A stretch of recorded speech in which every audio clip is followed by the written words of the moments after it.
that's the kind of guy that a guy like Bailey gets hit by, and Bailey says, I felt something. Who was that? But, Joan, you have to admire both sides, the athleticism on Yates and the fanatical desire on Permian. Let's see what kind of pass rush they can come up with. Permian. Price looking. Oh, he's got a man wide open. It's Bailey. 35. Bailey. 30. What a move. Fumbles the football. And now Bailey gets on it at the 28-yard line. The second time here within the last couple minutes that Bailey has bobbled the ball, but he's come up with it both times. What they did here was they swung the split right wide receiver downfield and over, taking the safety with him. The man who was supposed to come over in the secondary for Permian is a little late getting over, and Bailey's all alone when he catches the ball. Now, he's going for a touch here. But the juke move, that's the only person he had to beat for Odessa. Number 27, Darren Allman. If he could have beaten Allman, it's 7. Blake Batt, the player who stripped the ball away from him. It's Bailey again. It's the Bailey show on this series. Stopped at the 26-yard line. Gain of a couple on the play. 9:48 to go in the second quarter. Jesse Spruill and Troy Baker made the tackle. There's a good look at Danny Servance. Talk about football names. I know you're into all that kind of stuff, trivia and all of that, bailiwick, Norm, but Danny Servance. Servance, isn't that a good linebacker's name? Good, tough player, too. Tough player. Somebody's going to get a fine player when they get him on scholarship next year. Second down, 7 yards to go. Price sets his offense. He gives the ball to Bailey, and that Permian defense has toughened up and closed the holes. And now there are 2 penalty flags thrown. We'll have to see if this could be a hold or a face mask at the 25-yard line. It's going to be piling on against Permian. I believe they got Blake Batty coming in from the outside. Watch. Yep, there it is. There it is. Boy, that's tough. That is a tough break for Permian. Right at the end of the play, you'll see the runner go down and the number 21 enter your picture. Here he comes. Yep, right there. There he is, right on top. Okay, so it's a big walk-off of 15 yards. That will give Yates a first down at the 13-yard line of Permian. And easily their best opportunity to score thus far.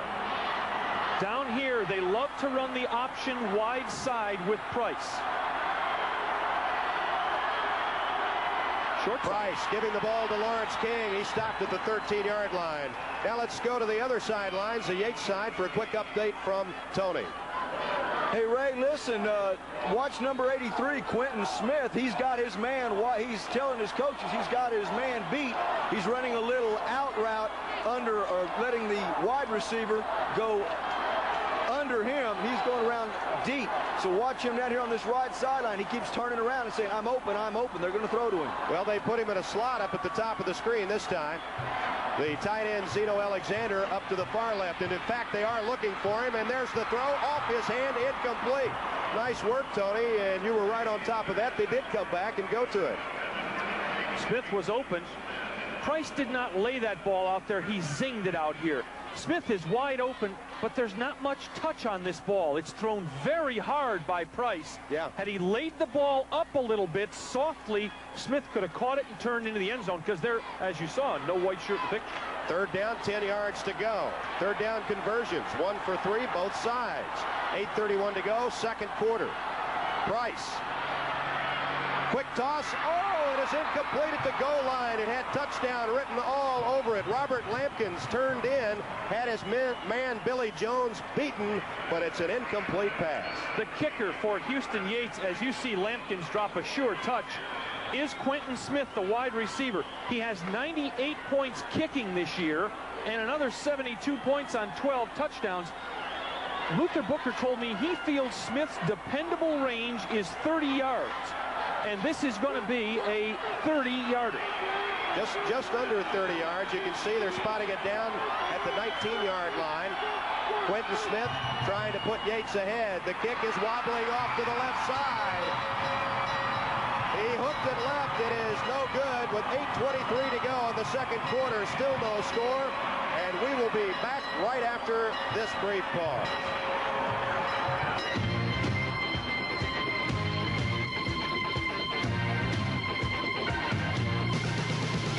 Our sideline reporters, Jay Hendricks and Tony Theriault. Delighted to have you with us on this holiday afternoon. Anderson, the lone wide receiver, splits out on the near side. First down play for Permian. It's Bryant, number 18, a young man who missed several games with a sternum injury. Gets it up to the 22-yard line. Larry Gill makes the tackle. Let's go down to Jay Hendricks now for another update. Jay? Just talked about Woody Bryant. He's the place kicker for Permian. Now, last week he had trouble. He missed 3 field goals. Cypress Fairbanks missed 3 field goals. Now you see one just missed. Field goal kickers are having their troubles out here, and I don't know why, but they just can't seem to kick the uprights. Maybe one of them will split it here pretty quick, and we'll get the scores to change and put some points on there. Back to you guys. Okay, thanks, Jay. Second down, 8 at the 22-yard line. Harrington, draw play, gives the ball to Sider, 25, and he battles his way to a first down across the 30-yard line. Mark Sider, 191-pound senior, 536 yards rushing on the season. Melvin Foster made the tackle, Norman. They get over 1,700 yards from a couple of workhorse fullbacks, Lott and Sider. This club alternates their fullbacks. That's how they get their plays in. As you can see, Sider out, Lott in. That's how John Wilkins, who coordinates his own offense, gets his plays in. They get more yards out of 2 just workmanlike fullbacks than probably anybody else in the state. Lauterbach splits right, and Anderson down at the bottom. And there's nothing there this time. It is Marcus Lott, tackled by James Good. 225-pound senior, 6'4". At least 10 blue-chip players, college prospects, major college prospects, on the Yates football squad.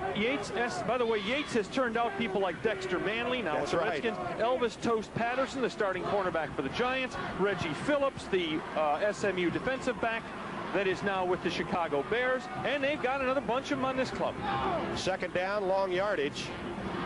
At the 27, Harrington, draw play again. And Sider, good determined effort, but he didn't get much out of it. And now the Permian fans are wanting a penalty, no flags. Chris Gardner, the linebacker, made the tackle for Houston Yates. They didn't especially like the fact that the official blew the whistle early on Sider when he wasn't down. He got about another 3 yards twisting and falling forward to the 33, but the official marked it at the 30. It changes what would have been a 3rd and 7 to a 3rd and 10. Not much difference in your play call in those 2 situations. They've managed to get to Harrington 3 times already. He rolls right, and this time he's got the time, throws it upfield, and it is almost intercepted at the 45-yard line. He threw it into very heavy traffic. Greg Eaglin, the safety man for the Yates Lions, almost had the pickoff. If Odessa Permian is going to throw the football, and they're going to have to throw it some to keep the Yates defense honest, a big, fast Yates defense who can stuff the run. They're going to have to throw it when nobody thinks they're going to throw it. When they have to throw it in a passing situation, they're at a big disadvantage, because that is the point where Yates' athleticism comes into play even more. Steve Hill, the punt at the 17-yard line. Not a deep kick this time, not at all. Let's see if it'll take a Permian bounce. And they need a roll here, and they don't get much of one. Ball is dead at the 41-yard line with 5:49 to go in the second quarter. Best field position to start a drive in this entire game so far. Until this possession, which starts at about the Yates 41-yard line, nobody had started a drive outside their own 34. Luther Booker, in year number 15 as the head coach at Yates, he told me yesterday, what we're surprised by so far is nobody's really challenged us except Jesse Jones High School. On the first down play, another good inside move by Johnny Bailey to the 47-yard line. He takes nothing and turns it into something. Mark Gladson, the strong side linebacker, put the hit on it. I'd venture to say Luther feels challenged right now. Odessa's given Yates. I wonder the last time Yates played this year. We're midway in the second quarter. I wonder the last time they reached midway in the second quarter without a point. I think, the 1 or 2 games where they were challenged by Jones, there was one of those games where they scored only 13 points, and that was their lowest point production of the season. This time it's King out on the right side. Jesse Spruill over there for the Permian Panthers to make the tackle, 211-pound senior. It's going to bring up 3rd down and 1. The ball just inside Permian's into the field.